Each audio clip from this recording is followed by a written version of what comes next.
英語聞き流し10分間、名作リスニング、英語テキストと MP3 ダウンロード、その他の物語は、ホームページよりご利用いただけます。88thpp.com 88thpp.com He believed in the future. Patriski, of more experience and of more philosophy, thought that the loss of the mill supper in the present was ill compensated by dreams of milk and honey in some vague hereafter. And Patriski growled whenever he passed by Boz Coges. "This is Alois's name day, is it not?" said the old man Doss that night from the corner where he was stretched upon his bed of sacking. The boy gave a gesture of assent. He wished that the old man's memory had erred a little, instead of keeping such sure account. "And why not there?" his grandfather pursued. "Thou hast never missed a year before, Nello." "Thou art too sick to leave," murmured the lad, bending his handsome head over the bed. "Tut! Tut! Mother Newlette would have come and sat with me, as she does scores of times." "What is the cause, Nello?" the old man persisted. "Thou surely hast not had ill words with the little one?" "Nay, grandfather, never," said the boy quickly, with a hot color in his bent face. "Simply and truly, Boz Coges did not have me asked this year. He has taken some whim against me." "But thou hast done nothing wrong?" "That I know, nothing. I took the portrait of Alois on a piece of pine, that is all." "Ah!" The old man was silent. The truth suggested itself to him with the boy's innocent answer. He was tied to a bed of dried leaves in the corner of a wattle hut, but he had not wholly forgotten what the ways of the world were like. He drew Nello's fair head fondly to his breast with a tenderer gesture. "Thou art very poor, my child," he said with a quiver the more in his aged, trembling voice, "so poor. It is very hard for thee." "Nay, I am rich," murmured Nello, and in his innocence he thought so, rich with the imperishable powers that are mightier than the might of kings. And he went and stood by the door of the hut in the quiet autumn night, and watched the stars troop by and the tall poplars bend and shiver in the wind. All the casements of the mill house were lighted, and every now and then the notes of the flute came to him. The tears fell down his cheeks, for he was but a child, yet he smiled, for he said to himself, in the future. He stayed there until all was quite still and dark, then he and Patriski went within and slept together, long and deeply, side by side. Now he had a secret which only Patriski knew. There was a little outhouse to the hut, which no one entered but himself, a dreary place, but with abundant clear light from the north. Here he had fashioned himself rudely an easel in rough lumber, and here on a great grey sea of stretched paper he had given shape to one of the innumerable fancies which possessed his brain. No one had ever taught him anything, colors he had no means to buy, he had gone without bread many a time to procure even the few rude vehicles that he had here, and it was only in black or white that he could fashion the things he saw. This great figure which he had drawn here in chalk was only an old man sitting on a fallen tree, only that. He had seen old Michel the woodman sitting so at evening many a time. He had never had a soul to tell him of outline or perspective, of anatomy or of shadow, and yet he had given all the weary, worn-out age, all the sad, quiet patience, all the rugged, careworn pathos of his original, and given them so that the old lonely figure was a poem, sitting there, meditative and alone, on the dead tree, with the darkness of the descending night behind him.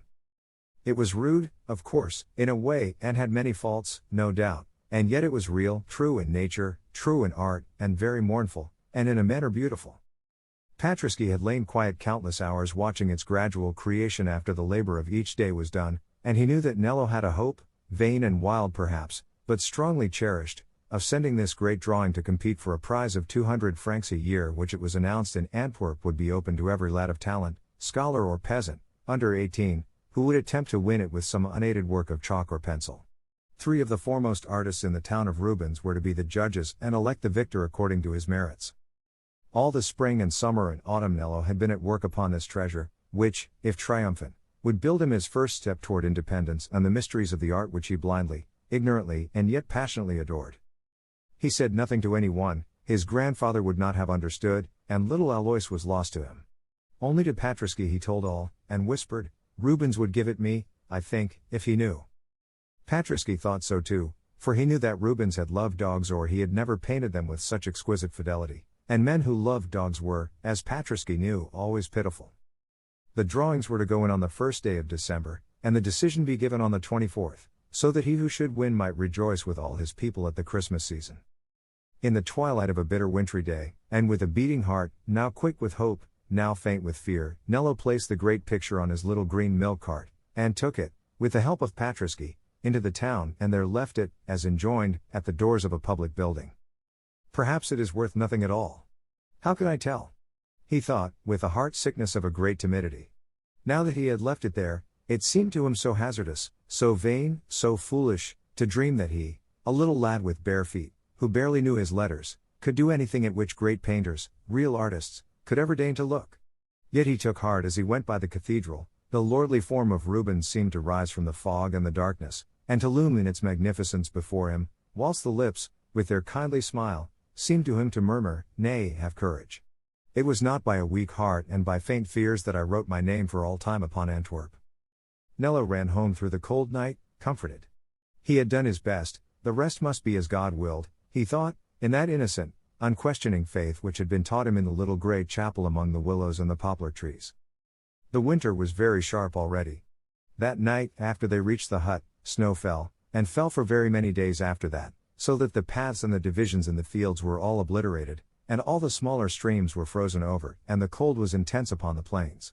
Then, indeed, it became hard work to go round for the milk while the world was all dark, and carry it through the darkness to the silent town. Hard work, especially for Patraschi, for the passage of the years, that were only bringing Nello a stronger youth, were bringing him old age, and his joints were stiff and his bones ached often. But he would never give up his share of the labor.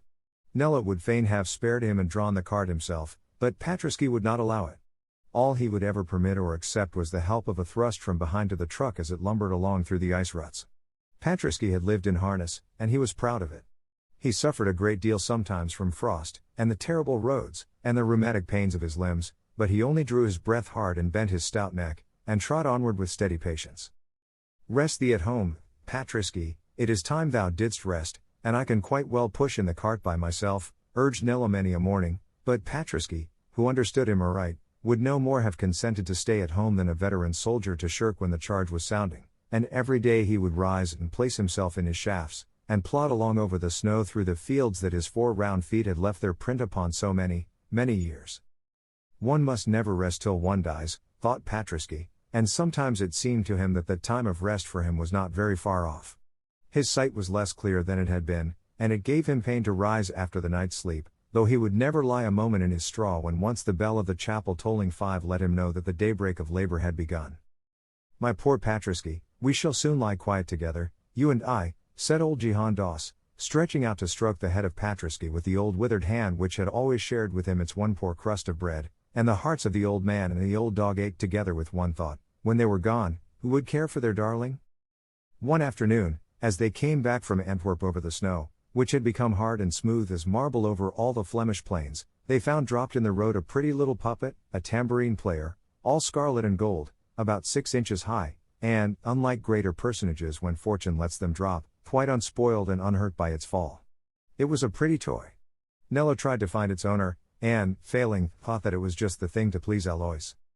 It was quite night when he passed the mill house. He knew the little window of her room.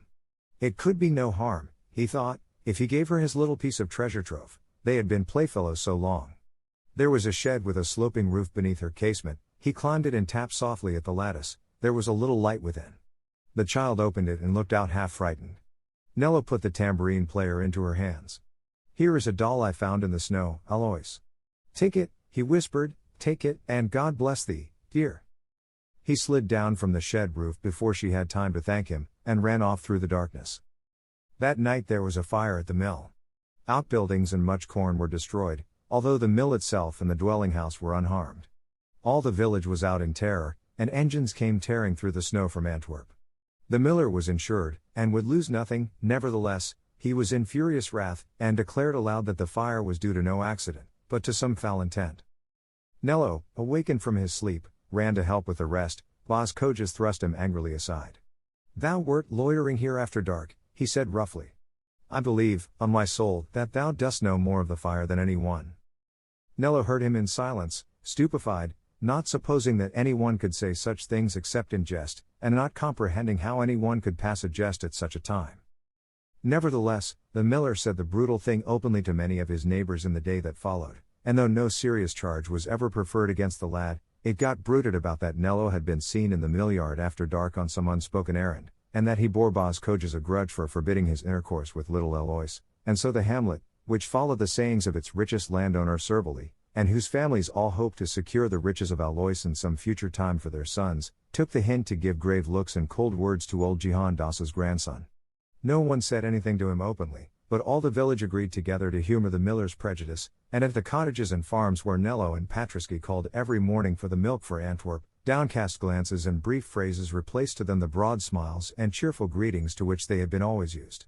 No one really credited the miller's absurd suspicion, nor the outrageous accusations born of them, but the people were all very poor and very ignorant, and the one rich man of the place had pronounced against him. Nello, in his innocence and his friendlessness, had no strength to stem the popular tide. "Thou art very cruel to the lad," the miller's wife dared to say, weeping, to her lord. "Sure he is an innocent lad and a faithful, and would never dream of any such wickedness, however sore his heart might be." But Boz Coges, being an obstinate man, having once said a thing, held to it doggedly, though in his innermost soul he knew well the injustice that he was committing. Meanwhile, Nello endured the injury done against him with a certain proud patience that disdained to complain. He only gave way a little when he was quite alone with old Patriski. Besides, he thought, if it should win, they will be sorry then, perhaps. Still, to a boy not quite 16, and who had dwelt in one little world all his short life, and in his childhood had been caressed and applauded on all sides, it was a hard trial to have the whole of that little world turn against him for naught.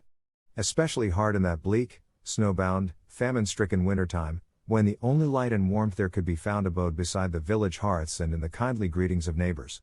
In the winter-time all drew nearer to each other, all to all, except to Nello and Patriski, with whom none now would have anything to do, and who were left to fare as they might with the old paralyzed, bedridden man in the little cabin, whose fire was often low, and whose board was often without bread, for there was a buyer from Antwerp who had taken to drive his mule in of a day for the milk of the various dairies, and there were only 3 or 4 of the people who had refused his terms of purchase and remained faithful to the little green cart. So that the burden which Patriski drew had become very light, and the centime pieces in Nello's pouch had become, alas, very small likewise. The dog would stop, as usual, at all the familiar gates, which were now closed to him, and look up at them with wistful, mute appeal, and it cost the neighbors a pang to shut their doors and their hearts, and let Patriski draw his cart on again, empty. Nevertheless, they did it, for they desired to please Boz Coges. Noel was close at hand. The weather was very wild and cold. The snow was 6 feet deep, and the ice was firm enough to bear oxen and men upon it everywhere. At this season the little village was always gay and cheerful. At the poorest dwelling there were possets and cakes, joking and dancing, sugared saints and gilded Jesu. The merry Flemish bells jingled everywhere on the horses, everywhere within doors some well-filled soup pots sang and smoked over the stove, and everywhere over the snow without laughing maidens pattered in bright kerchiefs and stout kirtles, going to and from the mass. Only in the little hut it was very dark and very cold.